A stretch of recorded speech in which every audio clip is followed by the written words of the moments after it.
on the 27th of November, 2022. This politician came home after a long night of drinking in the bar, only to find his wife brutally murdered in their home. 35-year-old Kusu Kula had gone out to drink with friends on that day. It is possible he came home drunk, but when he got home he realized that his house had been broken into and everywhere had been scattered. Before he left home, it was just his wife 31-year-old Jennifer Momi and their last daughter who were at home. They had other children, but Jennifer had sent those kids to live with their relatives. So on that day, it was just her and the kid, while her husband Subwa had gone out to have fun with his friends. Unfortunately, when Subwa came home that night, he found his wife dead in their house. She had been brutally stabbed multiple times and killed, but lucky for him, their little daughter was unharmed. Immediately, Subwa called the police, and when the police arrived at the scene, in their home in Kanana, Northwest Province in South Africa, they immediately suspected that it must have been a robbery, but Kusu suspected more since he was a politician and a member of the parliament in a South African government under the ANC party. He believed within himself that the person who had come to his house to kill his wife was a political enemy to him. This was not a robbery, this was an assassination. Subwa told the police that he suspected that it was a political rival who did this to his wife, but he never mentioned any specific enemy. He never mentioned anybody who could have been after him, so it was left for the police to investigate and find who the killer was. Throughout the whole of November and December of 2022, the police was treating this murder case as a robbery gone wrong, and they were also looking at the possibility that it could have been a political rival. Jennifer was later buried in December that same year. However, her family had their doubts. They did not believe Sue's story. Remember, Jennifer had already sent the rest of her kids to live with her relatives, so she was only with their last daughter. After she died, Subwa collected the remaining kids from the family and lived with them privately, even locking his house and locking them indoors, avoiding to put them in school, all because he was paranoid and scared that whoever killed his wife was going to come and kill him. But here's the thing: when Jennifer's family were around the kids, they noticed something odd. They observed that the last child, the one who was most likely there when Jennifer was killed, the one who most likely witnessed Jennifer get murdered, was acting strangely around Subies. According to Jennifer's family, whenever this little girl was around her father, she would run away from him. She was avoiding her father. She didn't want him to carry her. This little girl's behavior around her father was very suspicious, and it made the family believe that there was so much more to Jennifer's murder than just a robbery or a political rivalry. After 2 months of investigation, the police decided to visit Jennifer's Facebook account, and it was in that Facebook account that they saw a particular post that made them find their very first suspect. Jennifer was fond of posting a lot about gender-based violence. Her entire Facebook page gave a lot of clues as to what may have happened to her, but one post in particular that read, "Gender-based violence is real. If I wake up killed or any member of my family, please don't look far." And it was this Facebook post that gave the police the idea that the killer they're looking for is not very far, and immediately Sabaisu was arrested and tagged as the very first suspect. When he was arrested, the kids were taken away from him and handed back to Jennifer's family, pending investigation. As at the time of making this video, the case is still ongoing. But this is what we know so far, and this is why people are now suspecting that Kuso was the one who killed his wife allegedly. So here's a little backstory. Jennifer and Subwa were said to have met in college. At some point they started dating and immediately had a daughter, their first child. Then they moved in together.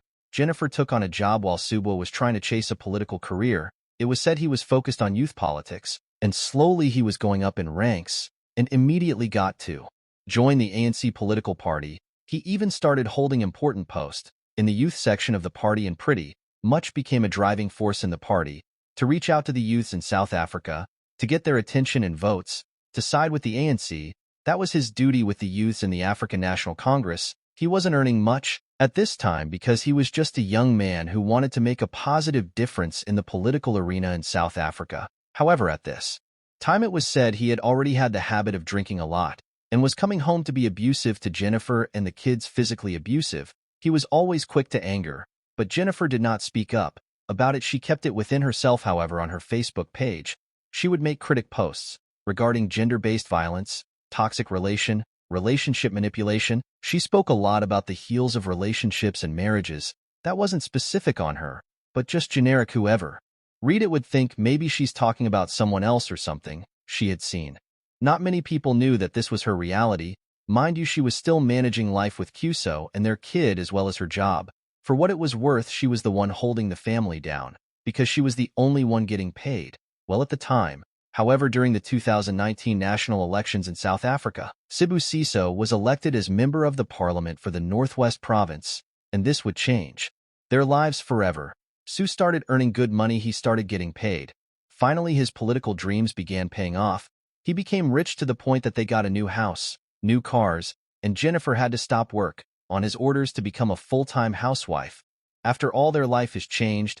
After all, her husband is now making it big. She did not need to keep working and looking after the children anymore, and it could have been Sis's idea too, because now that he was making cash, his wife did not have to suffer again. He could now afford to take care of the whole family, thereby pushing her to quit her job or pretty much stop work to focus on being a housewife. However, this decision for Jennifer to quit her job would prove to be fatal in what eventually became of her now. Despite the fact that everything has changed, despite the fact that he had now started seeing money, his behavior did not change. He continued drinking, and he still remained abusive. He also did not stop cheating. At this time, they had already given birth to 2 kids, and you would think this man, after making so much money, finally he would come down. But he did not, and I keep saying this money will not change a person. It will only enhance who you are already. When he was poor, he was cheating, he was drinking, he was abusive. Now that he had money, it would time to do it all. The drinks he could not afford, he will finally be able to afford them. The women he could not afford, he would now be able to afford them.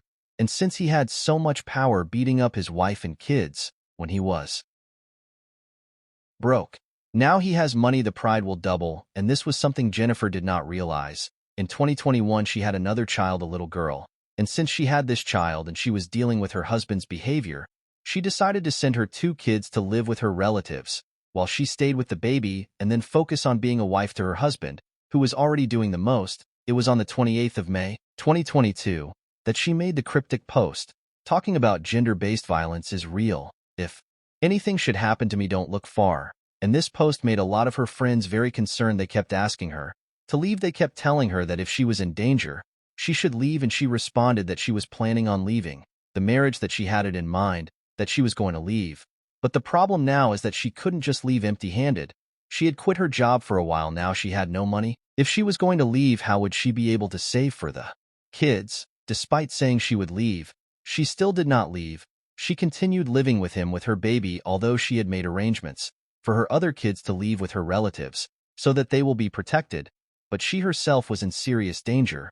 It was also said she made police reports several times on her husband for physically assaulting her, but nothing was said to have been done with those reports. Clearly right now, he's a relevant politician in Parliament. He will be able to find his way around this. In September of 2022, she made another post about cheaters, people who cheat, saying that once a cheater, always a cheater, talking about people who cheat don't change, even though they are caught. She also made a post asking people to help her get a job, and I think this was a post that made it clear that the reason why she could not just leave at the time was because she was not financially independent. Obviously, the cheating comment were about her husband, because who else would she be talking about? What was funny is, that same month in September, her husband Siso made a happy birthday post about his wife, wishing her a happy birthday, giving her all the beautiful words, making it look like nothing was going on, and people would have been confused as to how is this man wishing his wife a happy birthday.